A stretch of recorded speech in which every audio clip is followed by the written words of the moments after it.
Chez les Kassaïens, près d'autres, ça n'existe pas. Chez les Kassaïens, on ne donnait pas les montants de la dot. Chez les Kassaïens, c'était Ozoya Boye. Papa, naye ko se présenter pour ne likambuya Jeannette. Batunuyo papa, botamboli ndenge nini. Oh non, otuni nandenge nini. Basolola anaba boti pamba te.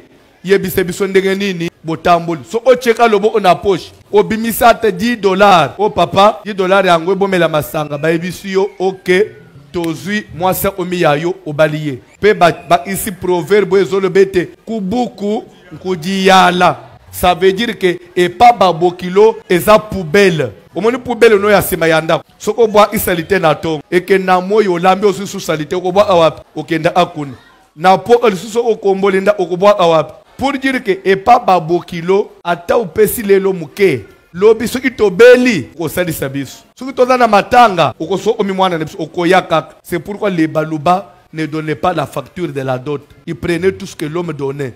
Mais lelo baluba pe bakoti Android $3000 tona bango bosalango par rapport à quoi? Parce que chez vous les Kassaïens ça n'existe pas.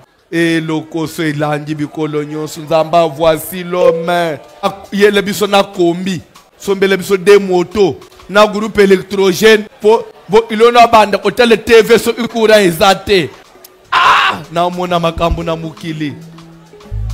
Mets-moi un like et pensez à vous abonner, cela m'encouragera à créer plus de contenu pour vous. Merci d'avoir fait ça. Que Dieu vous bénisse.